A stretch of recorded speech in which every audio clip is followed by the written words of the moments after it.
folks. So I'm sure you've all been enjoying the positive and uplifting headlines about Joe Biden, which is coming out all over the press, and all of the sort of ready-made memes that they seem to have had. And it reminded me that when we talk about how the masses, how the general public are brainwashed and misled by the enemies of the people, who are the journalists and the mass media, it isn't always just that they're being fed wrong information and statistics or facts which are wrong. That's part of it. That's certainly a big part of it. But after the election, I've noticed something else happening as well, and it's that if you look at the headlines and Joe Biden features in the headline, it's always with an uplifting story. And the one that caught my eye the most was one called the Biden Bounce. So you'll notice that straight away they have like a meme, they have like a catchy little slogan there, the Biden Bounce. And the Biden Bounce is that when it was announced that Joe Biden, which the media announced as well, by the way, when it was announced that Joe Biden had won the election, then all of a sudden around the world you got this like huge surge in on the stock markets. Like the world economy was going to benefit from the news that the media had created themselves. I mean, we'll get into that another time, but and it occurred to me that in the age of social media, not many people are actually going to click through and go through the article itself, which is probably full of rubbish. Instead, what they're going to remember is that little slogan that they've made, and they're also going to associate Joe Biden with economic recovery and having more money in their pocket. And you'll see this again and again. There was another one in the National Geographic about how Joe Biden's going to save all of the wildlife in the world. And so what you see is the way the manipulation of the public, it isn't just about giving them certain facts and certain information which is incorrect or warped or biased or whatever. I think there's something else more sophisticated and more subtle goes on, and it's that whenever they, and I think this is deliberate, whenever they see Biden in the news, a headline with Biden, they get a little dopamine hit because it's a story which is positive and it's something uplifting. And I mean, I'm sure if you hunt around, you can see the most ridiculous examples of this.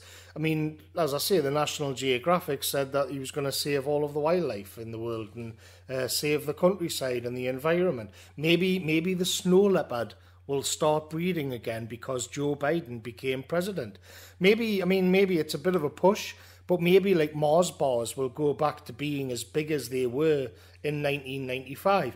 Maybe real ale will stop giving you a beer belly. That would be nice. I'd like to see Joe Biden in that kind of headline.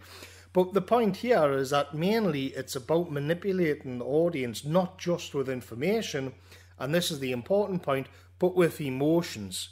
It's making them feel happy when they see Joe Biden in a headline. And you'll see this everywhere at the moment. And so if the idea of manipulating people through giving them little zaps of happiness, little dopamine hits sounds familiar, it should do, because it's pretty much Twitter's business model. And Quillette isn't exactly my favourite reading material, but they did have a great article back in June called Journalism's Death by 1,000 Tweets.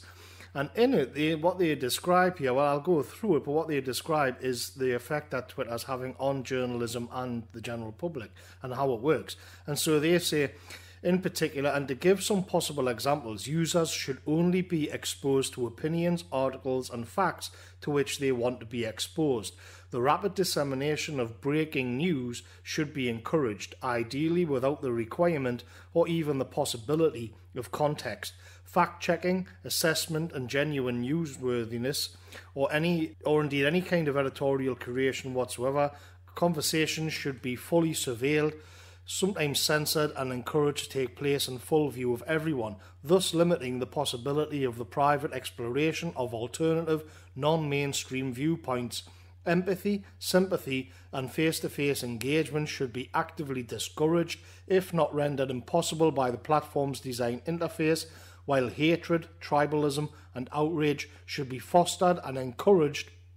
This will have the added benefit of maximising user engagement, thus allowing you to sell your users even more ads And, perhaps most importantly, the conversations themselves should be severely circumscribed so as to prevent the possibility of genuine nuance and deep reflection taking place by, for example, limiting the number of characters you're allowed to type. Such a veneer will allow you to rebut accusations that your platform is perniciously habit-forming and seriously deleterious to the health of the individual, the journalism profession, and wider society. At present, almost a quarter, 24.6% of Twitter's authenticated users are journalists or news organisations. Journalists are also the platform's most active users by profession, as measured by follower ratios and number of tweets. More than a quarter, 27% of journalists turn to Twitter as their first source of news, and 83% regard it as their most valuable social media platform. And Jack Dorsey himself describes Twitter, or he did, a short burst of inconsequential information, chirps from birds, which, according to Dorsey, was exactly what the product was. And so what today passes for the intelligentsia of the Western world are actually a bunch of social media big tech addicts who've had their brains turned to mashed potato through overuse and short attention spans, and this then creates, this is the filter through which all of our media passes, all of our information passes through this, but the information comes second place because Twitter has imprinted itself and its own functionality into the brains of the very people who are creating the news, and they literally do create the news. But how does Twitter work then? What are they doing? Well, it's trawling for, again, the dopamine hits. It's the likes and the retweets and the attention that it gets them, the nice replies and the little smiley emojis. This on Twitter is the equivalent to the headline which has Joe Biden and the Biden bounce. Because when you look at the headline of the Biden bounce, the purpose is for the general public to get the equivalent of a like on Twitter. And it's of course promoted on Twitter by these addicts, these journalists who are on Twitter night and day. Now, the Twitter user base may well be quite small, but the fact is, as far as all of the intelligentsia, which is to say what in a normal society would be the intellectual life of the civilization, is now taking place on Twitter. And so Twitter functions in a certain way which makes it impossible for any of these journalists to report on facts objectively, because they only go on Twitter. What Twitter's done to their brains is to make them adhere to the general philosophy of the peers, to the in-group, to the dominant narrative. What you'll notice about all of this is that truth doesn't get a look in. This is news. This is an intelligentsia which is run entirely on emotion, on getting that little dopamine hit of happiness. Whether it's a like on Twitter or a sugar-coated article of Joe Biden, it doesn't really make any difference. The difference with the news that they're reporting is that the bit of sugar-coating, which is the equivalent of the like, that goes up into the headline. That goes up into the audience, the public, get the like whenever they see Joe Biden. That's what this is about. To see Joe Biden in a positive headline is them giving you a little like to make you feel good, to make you feel warm and fuzzy. Ooh, we've had a Biden bounce. The economy is gonna go up. Oh, he's gonna save the snow leopards. He's gonna stop the oceans. He's gonna refreeze the North Pole. All of these kinds of things are just a dopamine hit, which is, it's just like the mentality of Twitter then imposing itself on all of the world. And the idea of truth, objectivity, it's actually an impossibility, because if they try to do it, they'd get cancelled. So it's like Twitter, the Twitterification of absolutely everything.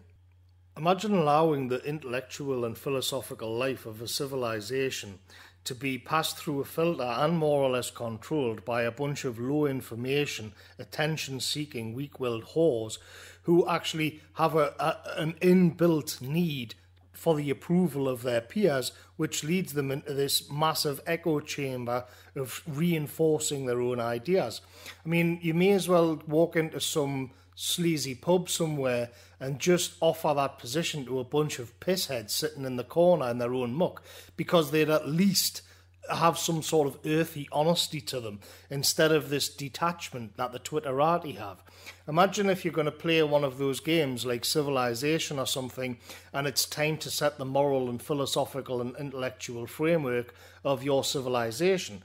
And on the one hand, you have a sort of philosopher king, military junta, warrior ethic, and they are over there drafting out plans and training and talking all of that kind of thing. And then you've also got like a spiritual priestly class with their own. And then you've also got like a bunch of philosophers talking about being and ontology and all of that. And then you've also got like some toothless peasant who's rolling around half mad. Well, in this case, what we've done is hand over that to the toothless peasant who's a schizophrenic and pissing his own pants. That's what the equivalent of the blue tick Twitterati actually are in our civilization. They are constantly rolling around, looking for approval, looking for hits, looking for likes, love me, and then they are imprinting that mentality on everything in the intellectual life of the civilization. It's just a complete train wreck. So that's my thoughts on that, folks. I'll catch you later.